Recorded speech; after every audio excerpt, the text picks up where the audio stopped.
So, you're thinking about buying an SUV in 2026. Maybe you need something bigger for the family, or you want that all-weather confidence, or you're just tired of your sedan sitting too low. Here's the thing. Some of the SUVs rolling into showrooms this year will quietly serve you for 200,000 miles. Others will quietly drain your bank account starting at mile 40,001, right after the warranty expires. In this video, we're hitting 3 SUVs you should absolutely avoid in 2026, no matter how good the deal looks. Then we're moving into 4 standout options that actually deliver on reliability, comfort, and long-term value. And stick around for that number 1 pick at the end, because it might be the best value play in the entire SUV market right now. All right, let's get into the 3 SUVs you should avoid. Before we dive in, hit like and subscribe. It helps me make more videos like this. Number 3, the Nissan Rogue. The Nissan Rogue looks really good on paper. It's spacious, the interior is comfortable, the technology is modern, and the styling is clean. But here's the problem. What's under the hood has a troubling track record. The Rogue uses a turbocharged 3-cylinder engine paired with Nissan's CVT transmission. That CVT has been a sore spot for Nissan owners for years. These transmissions have a reputation for premature failure, and we're not talking about isolated cases. We're talking about pattern failures that show up in reliability surveys year after year. Then there's the engine itself. Nissan recently had to recall nearly 500,000 vehicles with the VC turbo engine because of defective bearings that can lead to engine failure. That's a major red flag for anyone considering long-term ownership. One owner said they loved the Rogue for the first 2 years, then spent the next year dealing with transmission shudder and engine warning lights. Another said the CVT started slipping around 60,000 miles, with a repair estimate over $5,000. The Rogue drives well when it's working. The problem is keeping it working. If you're planning to own this for 7 or 8 years, you're rolling the dice with a powertrain that doesn't have the reliability track record you want. Number 2, the Jeep Compass. The Jeep Compass trades heavily on the Jeep name. People see that 7-slot grille and think rugged, capable, adventure-ready. What they actually get is one of the most disappointing compact SUVs you can buy. The base engine is a 2.0-liter 4-cylinder making just 158 horsepower. That's shockingly weak for a modern SUV. Merging onto highways feels strained. Passing requires planning. Loaded up with passengers and gear? Forget about it. The transmission is a CVT, and it's not a good one. Owners report jerky shifts, hesitation, and failures well before 100,000 miles. Nissan has faced multiple lawsuits over transmission problems, and the Compass is right in the middle of that mess. The interior doesn't help. Materials feel cheap. Plastics are hard and scratchy. Seats lack support. One owner described the cabin as feeling like a rental car. Reliability is a major concern. The Compass consistently ranks near the bottom in reliability surveys. Owners report electrical problems, 4-wheel drive system failures, and mysterious dashboard warning lights that dealers struggle to diagnose. And here's the kicker. The Compass isn't even cheap. Start adding options and you're easily into the mid-30s, which is absurd for a vehicle this poorly executed. You're paying for the Jeep badge, not for quality or capability. Number 1 worst, the Mitsubishi Outlander. The worst SUV you can buy in 2026 is the Mitsubishi Outlander. This is a vehicle that exists almost by accident, a remnant from a brand that's barely hanging on in the American market. The Outlander's big selling point is price. You can get a 3-row SUV starting in the high 20s, which sounds attractive until you spend 5 minutes inside one. The interior feels like it was designed 15 years ago, because much of it was. Plastics are hard and cheap, seats are flat and uncomfortable, and the infotainment system looks primitive. The powertrain is barely adequate.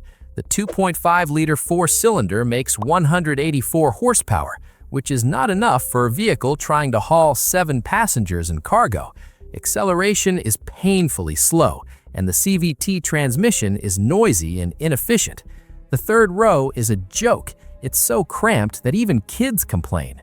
This is a 3-row SUV in name only. In reality, it's a cramped 5-seater with emergency seating you'll never want to use. Mitsubishi's dealer network is sparse. Finding service and parts can be a challenge. Resale values are among the worst in the industry. You might save a few thousand up front, but you'll lose all of that and more in depreciation alone. The Outlander is a false economy. For just a few thousand more, you can buy something dramatically better in every way. Now let's shift gears. The 4 SUVs that actually deliver on reliability, value, and long-term satisfaction. Number 4, the Subaru Crosstrek. The Subaru Crosstrek is a compact SUV that punches way above its weight. It's not flashy, it's not the fastest, but it delivers exactly what a lot of buyers actually need. The Crosstrek's biggest advantage is standard all-wheel drive on every single trim. You don't pay extra for it, it's just there, giving you better traction in rain, snow, and light off-road conditions right out of the box. Fuel economy is solid, at around 28 city, 34 highway, which is excellent for an all-wheel drive SUV. The interior is simple but functional. Materials are durable and well put together, and the cargo area is surprisingly spacious. Where the Crosstrek really separates itself is capability. Thanks to higher ground clearance and Subaru's symmetrical all-wheel drive, it handles rough roads and light trails better than most competitors. If you like camping, hiking, or just getting out of the city on weekends, the Crosstrek can go places that would make a RAV4 or CR-V nervous. Reliability is strong. Owners routinely report crossing 150,000 miles with nothing but routine maintenance. With pricing starting in the mid-20s, the Crosstrek offers serious value. You're getting all-wheel drive, good fuel economy, Subaru's safety tech, and genuine capability for less than most front-wheel drive competitors. Number 3, the Mazda CX-50. The Mazda CX-50 is what happens when a brand decides to focus on driving enjoyment and quality materials, instead of just checking boxes. Inside, the quality is remarkable for the price point. You get soft-touch materials, real stitching details, and a layout that feels upscale and modern. It genuinely feels like a vehicle that costs $10,000 more than it actually does. The powertrain options are both excellent. The naturally aspirated 2.5-liter four-cylinder makes 187 horsepower with smooth, predictable power. The turbocharged version bumps that up to 256 horsepower with genuinely quick acceleration. What really sets the CX-50 apart is how it drives. The steering has actual feedback. The chassis feels balanced and controlled. The suspension is comfortable without feeling soft or disconnected. This is an SUV that's genuinely fun to drive. One owner said their CX-50 felt like a luxury SUV without the luxury price tag. They compared it to their previous BMW and said the Mazda delivered a similar feel for a fraction of the cost. With pricing starting in the mid-30s and topping out around $40,000 fully loaded, the CX-50 represents excellent value. You're getting near luxury quality, engaging driving dynamics, and strong predicted reliability for thousands less than competitors. Number 2, the Toyota RAV4. The Toyota RAV4 is the best-selling vehicle in America for a reason. It simply works. This isn't the most exciting SUV, but it's the most reliable, practical, well-thought-out compact SUV you can buy. The RAV4 offers incredible variety. The base model starts in the mid-20s. The hybrid models return around 40 miles per gallon combined. The RAV4 Prime plug-in hybrid offers electric-only driving and 302 horsepower. The TRD off-road trim provides genuine trail capability. The base powertrain is Toyota's proven 2.5-liter four-cylinder making 203 horsepower. It's smooth, reliable, and adequately powerful. The interior has improved dramatically in recent generations, with quality materials, comfortable seats, and logical layouts. What makes the RAV4 the second-best SUV you can buy is simple. It does everything well without significant weaknesses. It's affordable to buy and cheap to own. It's reliable for the long term. It's practical for daily life. It's efficient with fuel. And it holds value exceptionally well. One mechanic put it best. If someone asks me what SUV to buy and they just want something that works without drama, I tell them RAV4 every single time. Number 1, the Kia Telluride. The best SUV you can buy in 2026 is the Kia Telluride.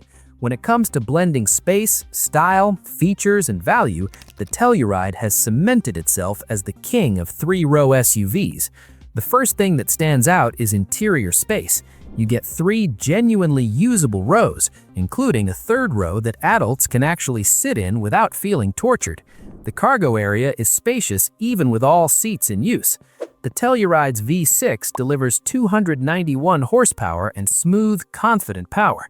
It's strong enough to tow up to 5,000 pounds, covering small trailers, campers, and weekend toys. Inside, the Telluride feels borderline luxury. You get soft-touch materials, comfortable and supportive seats, and a clean, upscale design. It genuinely feels more expensive than its starting price in the high 30s to low 40s. Kia equips the Telluride with forward collision warning, automatic emergency braking, lane keeping assist, and blind spot monitoring. Fuel economy is respectable at around 20 city, 26 highway for a big three-row SUV. One owner said it perfectly. "We cross-shopped everything. The Telluride gave us the most space, the best features, and the nicest interior for the money. 3 years in, zero regrets." The Telluride has won countless awards and consistently ranks at the top of owner satisfaction surveys. If you're looking for a family SUV that delivers space, comfort, safety, and a near luxury feel without the luxury price tag, the Telluride is incredibly hard to beat. So there you have it. 3 SUVs to avoid: the Nissan Rogue, Jeep Compass, and Mitsubishi Outlander, and 4 SUVs that actually deliver: the Subaru Crosstrek, Mazda CX-50, Toyota RAV4, and Kia Telluride. Now it's your turn. Which of these would you park in your driveway in 2026? Let me know in the comments. And if you found this helpful, hit that like button, subscribe to the channel, and turn on notifications. Thanks for watching, and I'll see you in the next one.